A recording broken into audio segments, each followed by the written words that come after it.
I know you were concerned about education. What do you see as the role of the state in that, and how can you influence education as a member of the House of Delegates? Well, clearly, K through 12 education and higher education. Some people forget that higher education is a major part of the state budget as well as K through 12. And I've worked with educators for many years now. That one of the things we need to do, say in the 9th District, is we need more people with college degrees, and especially in the subject areas that jobs are coming available and will be becoming available in. Nationally and here, we're short of scientists and physicists and IT professionals, chemistry, biology, and when we get into renewables, electrical engineers, chemical process with biofuels, it's all tied in together. So clearly the state has a major funding role as well as encouraging different policies to make this come about. It's a tough nut, I mean, in a sense of adding money is probably not the issue, well, it's not the issue. It's how do you improve the quality and focus on the key aspects of the kids from K through 12 and in any universities, to where they understand the history of the country and Virginia. They have civics, and yet they have the writing skills and the reading skills to handle the physics and the chemistry and the engineering and all like that. So I know the gubernatorial campaign this year is going to focus on some changes in education. We can all see that.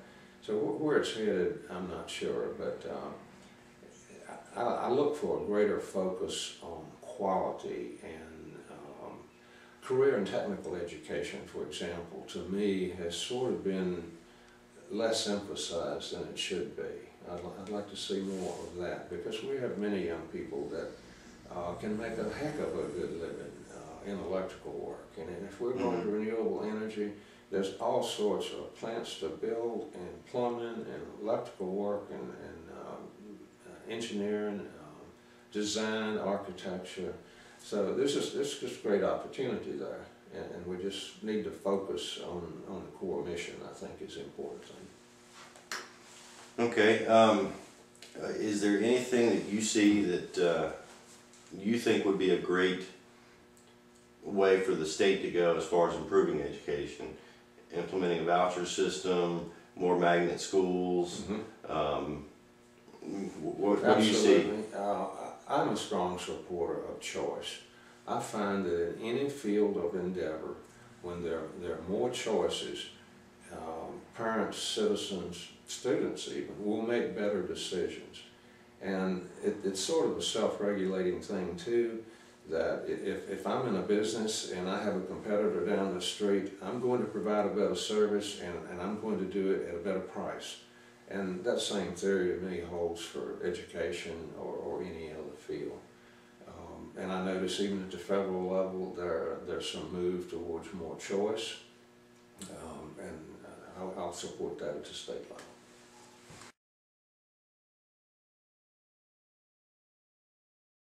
Biggie, HealthCare. HealthCare, yes. We struggled with mental health and HealthCare last 2 sessions. And with the federal government right now, there's a lot of proposals in the House of Representatives. There are counter proposals in the Senate. I saw yesterday and today that it looks like we'll slow that process down, but there's certainly a huge emphasis in Washington to reform our healthcare system into something yet to be defined.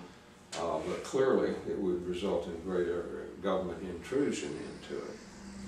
I've traveled overseas and I've had healthcare here in the United States, and I still maintain that we have the best level of care in the world. Now, we have issues with access, we have a huge issue with the cost of it. The cost of a treatment is out of hand and has been for several years. So clearly there are reforms needed. It's just the directions of those reforms that I have a problem with. And I certainly cannot I just can't see how Virginia or any other state, California's broke. They can't even issue IOUs today. The banks won't even take an IOU from our most populous state. The states are not in a position to assume huge new increases in medical care. So I think we have to work for cost containment to reduce the rise and increase in the cost. That's clearly a function. And we cannot hit businesses with taxes that are going to cause them to drop insurance coverage on employees. That's the best insurance we have in this country today is employer-provided insurance. And that employer is not taxed on it. If he's taxed on it, there are going to be less jobs. This economy is going to take a major hit on that. And this is a time we need to be encouraging jobs. I'm a strong supporter of choice. I should be able to see the doctor I want and go to the hospital I want within reasonable terms. I don't think we need rationing like occurs in the socialist states in Europe and in Canada to some degree. Just face it, when you read about it, when you get older, you don't get the same amount of treatment as you do when you're younger. So I have a real problem with a single, so-called single payer government taking over HealthCare. I firmly oppose that. I think there are many steps we can take short of that. All right. I know that I've talked to different people, and one of their big concerns is insurance portability. If they're afraid if they lose their job, which a lot of people are worried about, with here in the county, the possibility of Fleetwood closing. You know, if they lose that insurance to their employer, they've got pre-existing conditions. They're concerned about the portability of their insurance. Yes. Do you see a way that could be fixed? I think we could do that through regulations. After all, states regulate insurance policies. Virginia tells you exactly what has to be in each and every policy. We can handle that through regulation. But at the same time, you have to remember that in order to reduce costs of medical care, we need to be more competitive. There are so many things in medical insurance policies today that drive the cost up. A young person, well, take an old person. Why do my wife and I, we don't need a policy for pregnancy. Right. Okay, I know you've got to spread the risk, but younger, healthy people that are leading a healthy lifestyle can do with more of a catastrophic type policy, and they should be offered those type options. So I think there's a lot we can do on the regulatory side to address the portability issue, and I agree that is an issue.